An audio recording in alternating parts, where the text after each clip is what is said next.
In this lecture we are going to be talking particularly for those people who are a little bit confused concerning creation versus what science is saying. And I'm here in a beautiful location amongst some beautiful milkwood trees to talk to you about creation, to study Genesis 1 with you. I hope you enjoy this lecture.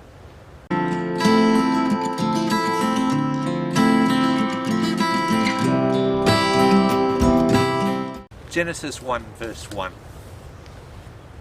In the beginning, God created the heavens and the earth. The Bible is very, very clear. It says, in the beginning, God.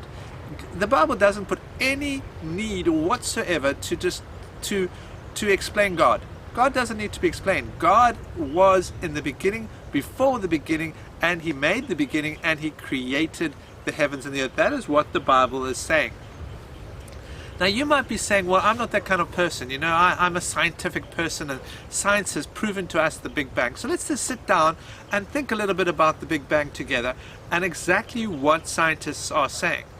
First of all, scientists are saying the universe had a beginning. Now that is a very, very powerful truth. You know, if I had to take that truth alone from science to prove the existence of God to you, it's not too hard to do. Because if there is a beginning, what was before the beginning, and how can the beginning start if there is nothing? So the Big Bang actually proves the existence of God, even if you want to believe in it. I don't believe in it in the way it's perfectly defined. Let me ask another question for the scientific brain. The reason that we know that there was a beginning from science is that we can examine the stars. When we look at the stars, we can see the type of light that that star is emitting. Now, if a star is moving away from you, it releases a reddish tinge to the light. If it's moving towards you, I think it changes towards a blue tinge. I'm not certain on that, but it changes color. So the ability of the movement of a star away from you, the light, because light has wave properties, and it's like the sound effects that you have when a car goes past you. That is the sound, the waves of the sound bending and changing, and so therefore the tone changes in the same way light has wave properties, and as it goes away from you it goes red, which tells us immediately that when we look at the stars and we see a red star, we know it is moving away from us. And so therefore we can look at all the stars and we find, and here's the fascinating point, we find that all of the stars have got a red tinge. The red tinge indicates, and here's a very interesting point, that all the stars are moving away from us. Now, if the Big Bang happened and we are just a random star in a random place rotating, our Earth rotating around the star and its galaxy, them just moving in a certain random position, there's no way that every single star would have a red tinge. The only answer for every star having a red tinge, the only answer is that we're in the center of the universe and everything's moving from us. That, of course, is a major, major revelation, isn't it? Because if everything is random and we're just random pieces of dust, atoms in the middle of a large, large universe, then it's very, very easy to say, oh, there's no God. When we die, we just disappear, and J. But if every star has this red tinge, it basically puts us flat bang in the center of the universe, because that's the only way that every star can have a red tinge, because every star is moving from us. Think about it. Alright? So, let me just say this. Whether you choose to believe the Big Bang Theory, are we going to go into a bit of data just later on, or whether you choose to believe that God created the earth, you still have to have a God to do it. So science doesn't prove there's no God. Science actually still proves there's a God. Alright. Now, when I sit and I study the Word of God, my conclusion, first of all, I literally believe in this book. I do so from a variety of reasons, because there's a lot of things. First of all, the Spirit of God that testifies to it.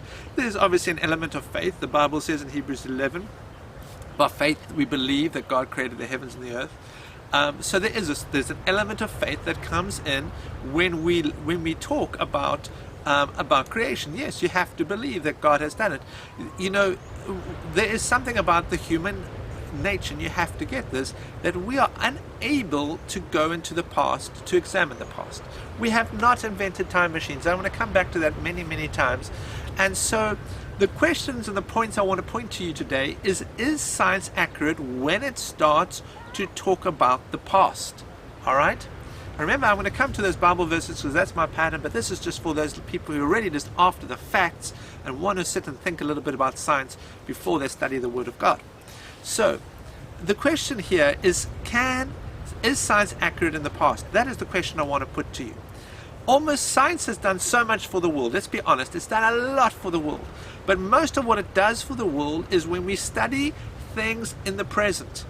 We examine things in the present, we put forward hypotheses, we invent experiments that prove the hypothesis, or we say, if this hypothesis is true, this experiment would result in this result, and then we do the experiment, it has that result, so therefore we assume the hypothesis. That is how science works. But science works by measurement. Without measurement, there is no science. That is one of the principles of all science. I can tell you anything I like out of my thumb. I can just tell you whatever I like. I can tell you that lions hunt at night. And you might say, well, that's pretty good observation. Most people that watch lions, they seem to be hunting at night. But that is not science. That is just an idea. Science is when we start to measure how, and someone follows the lions around and records in a book every single time that lions go out and hunt. And they say, okay, here are my 1,000 records of every hunt. Have a look, 95% are at nighttime. Therefore, we can now make a statement, lions hunt at night. You have to have measurements before you have science. There is no science without measurements. But let me ask you a question. If we're going to rely on measurements to make our science right, how do we measure in the past? We cannot go back to the past to measure. We cannot. It cannot be done. So let me give you an example. Imagine behind me this was an orange tree. And we looked at our orange tree and we saw there were 20 oranges. And I want to make a statement to you. And I want to say to you, this orange tree is producing more and more oranges every year. So we come here now at this point of time and we count and we've got 20 oranges. How are we going to get from that statement to my statement I want to make that this orange tree is producing more and more oranges every year? I cannot. I've got two choices. Either I have to wait another year and count the oranges again, and that statistically is not so accurate, so I better wait a third year or fourth year, count the oranges, and if it keeps going up, then I can make that statement. This orange tree is going up and it's producing more and more oranges every year. However, if I'm sitting now at this point of time and I want to make that statement for the past, I have to go back in the past. I have to find measurements that I have from last year, the year before that actually measures the amount of oranges that were on the tree. And if I do not have the measurements, I cannot make the statement.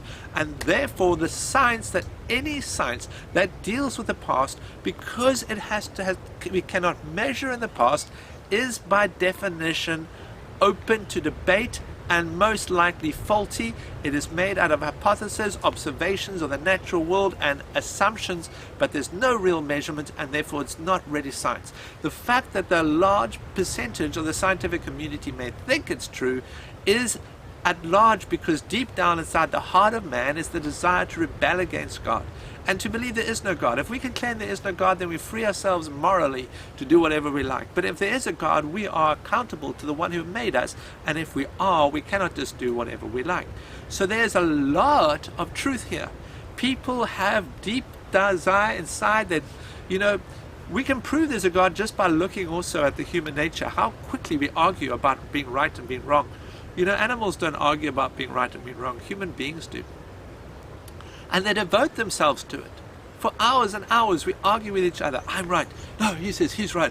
I'm right. He says he's right. And we fight on some sort of moral standards. We kind of appeal to a moral standard. Oh, I'm going to prove that you're wrong. Here are the points.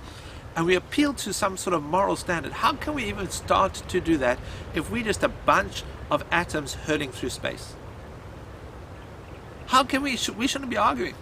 There shouldn't be any moral standards because, we're just a random thing. What is morality? Morality cannot have an existence or a thought or a philosophy if we are just random pieces of atoms going through space. All right. So those of us who are used to these lectures probably say to me, well, why aren't we going directly into Genesis 1 verse 1? Yes, we're going to go just now. But I'm just trying to lay some foundation for you. What does the Bible say? The Bible says God created the heavens and the earth. And it continues, obviously, in the first four or five chapters. It continues about how He made man and woman and placed them on this earth. That is what the Bible teaches. If we have to rely on the dates that the Bible gives us, and the Bible does give us dates, because it tells us how old Adam was when he gave birth to his son, and how old that son was when he gave birth to his son, and so on and so on and so on, until we can kind of see the whole line from Adam right down to Jesus, and we get a timeline of how many thousands of years passed. How many years passed before the time of Noah? How many years passed from the time of Noah to the time of Abraham, and so on and so on. We can look at these things and we can study them because the Bible does give us a timeline. So if we make use of that timeline, when did the creation happen? What does the Bible say? Well, the Bible is actually saying, if you take it literally, and I believe you should, that the earth is pretty much 6,500, 7,000 years old. And that might just throw your mind out entirely because of all these years of hearing about the billions of years old that the earth is. So let's just, so that we have a question in front of us, which is really the question of a young earth versus an old earth. And I do believe in a young earth. I don't really have a problem. I do believe in a literal story of Adam and Eve. I think there's enough evidence to show that. I do believe that man as we know it hasn't existed on this earth. You know, the crazy thing about also movies and stuff like that, when we watch these lovely movies of chimpanzees and all their interactions and everything else, they film it in such a way so that it looks, the human traits come out more. Let me just put it that way. But if you really sat down with chimpanzees, you will realize that they're not that human-like and that attractive, okay? I don't even want to go down that road. They really aren't. You know, you need to go and look at real chimpanzees in this, you know, in a and actually watch them for a while, because what you see on the TV and what are actually happening out there, they don't want to show you the things that are like almost not human-like. They want to show you stuff that is human-like. And so we get this philosophy that comes along, oh, we must have descended from chimpanzees or something. But it really, the evidence is not there. There are similarities in DNA of all life, because God used, in a sense, the same pattern of creating human beings. He placed, he used, in a sense, you could say, the same puzzle pieces that he put together for each different species. Life, God did that, but that doesn't mean that we are descended from each other. All right. So let's just go my basic points that I've made so far. One, science doesn't work well in the past. All right. We cannot measure too well in the past, and I'm going to go over a little bit of that in the next few minutes. Two, we can't go back to the past to measure. All right. Three, a lot of the studies are often colloquialized statements that come to us so that we get an impression which actually isn't true. And you have to become a scientific brain and sit down and actually study what they really said to really get it. All right. Okay. So what we are looking at now is we're asking certain questions concerning the age of the earth versus the Christian's perspective of the age of the earth. So let's just talk. We have to get to there. We have to talk a little bit about radioactive isotopes. Now, I don't want to make this a scientific lecture, but I'm going to start with an analogy which really will explain to you how people, at least from a way that your brain can comprehend it, how people measure the age of the earth. And the way I'm going to do it is I'm going to use an analogy. It pretty much is exactly the same. I'll explain the analogy afterwards. But I want you to imagine a tap. I want you to imagine a tap. Can you see that tap? At the bottom of the tap there is a basin, a little like ice cream bucky if you want, where it's collected. The water, the tap is dripping, and this little drip's going like this. You notice that the drips are constant at a certain rate, okay? You notice how much water is in the bucky, you notice how big the drip is, and you figure out, hey, I'm a scientist, I can figure out how long that tap has been dripping. And it's not too hard to do. You just take the bucky, you measure the amount of water in the bucky, you measure the amount of water in the drip, you measure the amount of seconds it takes for each drip to drop, and you start to assume, and you say, okay, well, let's make some assumptions. The bucky was empty, the bucky is over here, the water is dripping at this rate, the drip is this size. Put all of those things together. It's very easy mathematics, kind of, grade 11 or something. Very easy mathematics, and you can calculate how long that tap has been dripping. But is that scientifically accurate? You see, if I wasn't there ahead of the time when that I can't go back into the past. I can't look at that tap over the period of the last minutes. Obviously we're talking billions of years if you want to believe in the old Earth theory. I can't look at the last 10 minutes of that tap. You see, unless I have a record of watching what happens to that tap, I can't be certain of a lot of things. I can't be certain, one, that the bucky, that little basin, was empty and had no water when the tap started dripping. Two, I can't be certain that little Georgie next door didn't come and take a drink from that tap. I really can't. I can't be certain he didn't turn that tap on and have a drink. I can't be certain that he was having a drink when he turned it off and left it dripping. I can't be certain how much water came from that tap. I cannot guarantee it. I can only guarantee it if, one, I know the bucket was empty, two, I know it's been dripping the whole time, three, it never ever changed. Then I can be certain how long that tap has been dripping.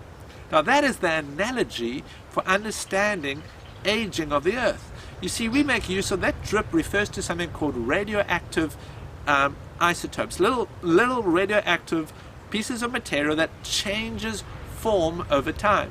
The basin refers to the child of the resultant atom, and the amount of it at the basin refers to the water in it refers to the amount of that resultant atom, which we refer to as the child atom. The mother atom is the tap dripping, okay? And out of that we use that same theory to calculate the age of the earth. But as you can see, there's problems with it. Just as with the tap can go on. You know, God, when he created the earth, could have not applied the laws that we are familiar with when he created it. He didn't have to, because he's outside of the laws. Okay? He's outside of the laws. He didn't have to apply the laws when he made the earth. Okay? We have got there are scientific evidence. Now, I fully agree that this area is very, very, very debatable. And there are a lot of people that spend hours arguing over it. Arguing over it. But there's quite a lot of interesting evidence that is out there for the creational side of things that may show that also this theory is not so solid. For instance, one of them is the helium argument. Now, helium, as you know, is a very, very tiny atom. We blow up balloons with helium. In fact, I got a helium balloon when I was 40, and it kind of, you know, as all helium balloons do, you kind of hold the end and your balloon hovers above you because it is lighter than air. Helium is a very, very small atom and it's lighter than air. So when they push it full of helium, it will then float. But guess what? What happens with a balloon? If I go and tie it, which I did, onto my cupboard and I left it floating there, eventually after about a week or two, it started to decrease the helium inside and the balloon was on the floor. Why? Because helium is such a small atom, it goes through anything. It goes through anything. It can just wind its way over time through any other substance, and so the helium escaped. Because the helium escaped, the balloon didn't pop, it just fell to the ground. So now there's a theory. You see, the helium argument is a very powerful thing because helium is a result of radioactive activity. So helium happens as a result of radioactive activity, and we have rocks which have helium inside it. Now, any rock that has helium inside it, because helium is so small, the helium should just escape. However, the helium hasn't. And the only way that it hasn't is that that rock therefore hasn't existed for billions of years. Because if it had existed for billions of years, all the helium would have escaped. The fact that the helium is still inside proves the other opposite, the fact that the earth is not as old as we think it is. And so we have this kind of debate between so-called people. Of course, everybody is fighting their side because, you know, origins are a very sensitive thing. If we get the origins right, if we know why we're here, why we formed, why we're placed here, who we are, we will know our God. Because, you know, when you know why you're here, you know who put you here, having faith in him and believing in him and finding him is a lot more easier. But when you're like lost in this kind of cosmos or space, a little planet, a little glimpse in the middle of the universe, floating along, and you don't know why, what, where, and who put you here, there's no purpose, there's no origins. And so if you know that God placed you here, you have to believe in him.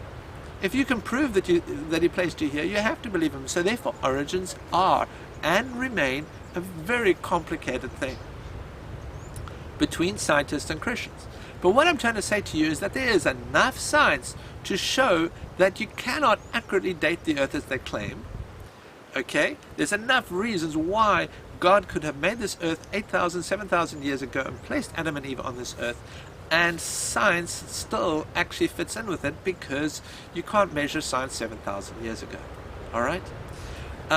So these are just little ideas that will help you to think about the scientific arguments associated with it. Now, I do believe that the Bible puts a lot of emphasis in Genesis chapter 1 in dealing with the giving us vital pieces of information that are going to teach us a lot of things. So in the second half of the lecture, I'm going to spend a bit of time.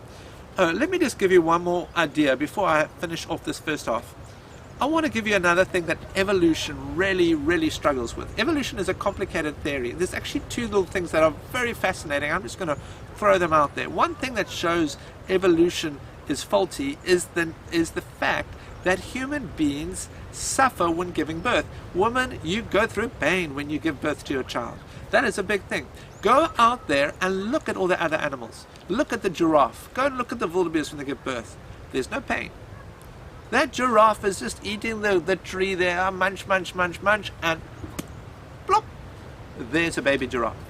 It hardly felt a thing.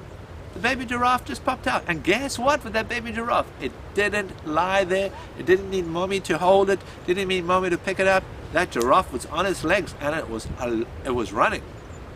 That is how it is. Go and watch any baby. You will see that there isn't a baby animal that isn't a baby animal that is not able to take care of itself quite comfortably very early on, at least to some degree.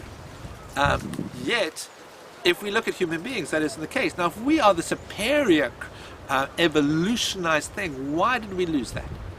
Why are our babies, why is there so much pain in childbirth, which really is just not a good reason to give birth, isn't it? Wouldn't it be the mother who doesn't have pain who produces more babies? And if the mother who doesn't have pain produces more babies, won't they have an evolutionary advantage over everything else? Naturally, from an evolutionary perspective, all human beings should never be feeling pain or having pain during childbirth. In fact, it should be the easiest thing to have a baby. Yet we have the reverse, which is a sign that evolution isn't true. Think about it. We have the reverse, because that baby, you're going to have to look after it the first 2 years, 3 years. You've got to be around that baby, you've got to look after that baby, you've got to protect that baby. Only human beings have to do it. Think about it. And the Bible tells us why, all right? The Bible shows us and gives us a reason why. Evolution doesn't. Evolution is, oh, well, it's just a bit of a, let's scratch our heads. Let's ponder this for a while. Oh, I'm not certain. Think about it. Some of the most advanced things also concerning termites as well as bees are the most advanced insects that we have. But they have a queen bee. All the descendants of that beehive come from the queen bee. Which means evolutionarily there's no ability to develop, because in evolution to have an ability to develop means you need to have variety. But there's no variety, it's like a dead end. So these most advanced insects have had a dead end evolutionary because they all have no DNA versification across the board. There's not a variety of DNA for them to improve. Think about it. A lot of these things show that evolution cannot be true because that there are breaks on philosophies that just don't really work. Let me ask you, it's one other thing I want to say. I know this is quite a long lecture and a lot of science. This might not be your kind of thing. But I think this is a good lecture to have. There's lots of, by the way, pieces of information that you can show. But there's one thing I want to present to you. My last little scientific argument I want to present to you is this.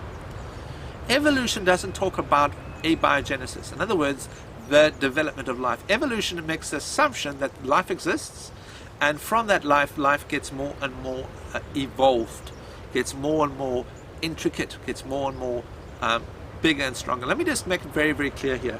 If you have a brown moth and a white moth, okay, they're the same species of moth, but you have a brown moth and a white moth, exactly the same species, but yet the brown moth is not camouflaged. Maybe it's a snowy environment, and the brown moth is not camouflaged, then all the birds eat the brown moth. After a while, what happens? You don't have any more brown moths because brown is slowly being removed from the DNA, and as a result, what do you have? You have only the white moth. So what has happened? Has the DNA quality improved or degraded? Think about it.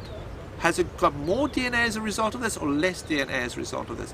As a result of this thing between the white moth and the brown moth, all right, and the white moth surviving, now you have a species that's not able to be brown anymore. You therefore have a degrading of the DNA, a decreasing of the DNA. Yes, the DNA has been refined, but its capability is less extensive, it's now more refined, and it hasn't improved. The ability for the moths to be white were always there. And it's in the same way we come along with this kind of philosophy that says DNA is supposed to increase and develop, but the reality is it cannot increase and develop because in such a thing like natural selection is actually decreasing. Is this making sense to you? Now let's talk a bit about abiogenesis. Abiogenesis is the study of life. How did life come to pass? Now if we're going to believe in this theory that it all started from nothing and suddenly out of the goo came you, we're going to believe in that theory, then we have to believe at a certain point of time, at a certain place, in a certain pond, somewhere, life was formed. And life was formed from one cell that suddenly was alive. It was let's just make the possibility that it could happen. Okay, let's just assume it could possibly happen. There's no way, but let's just make the assumption it did. Okay, let's assume now what do we have then? Well, we have life. But what type of life do we have? It's the same as the amoeba. It's one cell life. Anything that is created like that doesn't have the ability, only has the ability to reproduce by dividing itself in half, and that is referred to as asexual reproduction. That means there isn't a male and a female. That is called asexual reproduction. It basically means you don't have a mate. The male doesn't have a female. The female doesn't have a male. There is no alternative individual to bring that. That would be when there's a male and a female, that's sexual reproduction. If it's just one animal, whether it's one cell, and that cell multiplies, that is called asexual reproduction. But also there is no change of DNA. The DNA of A, when A becomes two A's, they're both exactly the same. So if there is no improvement on the DNA whatsoever, or no alteration of the DNA whatsoever, then there is no way that creature is able to evolve. The only way that a creature like that can evolve is that if there's a male and a female. But now we just told you how much of a miracle happened just to cause that one celled individual to appear in the first place. How on earth can a female appear in another pond, or in the same pond, in the same place, that's uniquely suited to our first cell? Think about it. There's no way that two different things simultaneously, A and B, can exist, male and female, created and formed by random chances in a pool of goo somewhere, be both male and female. If we saw that, if that was possible, we'll be seeing a lot more life spontaneous generate in ponds. We really would. We need to have a lot of that before we can have two simultaneously, male and female at the same time, both compatible to each other, that they together can reproduce sexually and produce a new third C who's got a different DNA and a different result to A and to B. Only when then do we have enough variety to create evolution. So evolution has a problem even from the beginning, from the abiogenesis situation. How on earth did it happen? We have got no explanation whatsoever. So even if they're talking to you that evolution's right, you've got a question to ask in that class. How can it be? Because how did life begin? And no, it couldn't start in the goo, because you would have need to have a male and a female to have DNA variants, which is enough to create evolution in the first place. And that is entirely impossible. So that is my scientific lecture that I'm giving to you today, just to get your head on different thoughts. Maybe this was not like exactly what you expected, but in our next lecture we will start reading Genesis 1 verse 1 together. Please read it in advance, Genesis chapter 1, and so that I can just go straight to the main verses in it. and I won't be going into the scientific arguments anymore. I think you can start to see the reality that the Bible is 100% true. There's a lot of problems concerning evolution and a lot of problems concerning the Big Bang. There's a lot of evidence that shows we are here with a purpose created by God and formed. But I will be talking a little bit more about the science behind Adam and Eve, so that you can just be very clear on that in later lectures. Thanks for watching. Looking forward to starting Genesis 1 verse 1 with you. Please tune into the next video. God bless you all.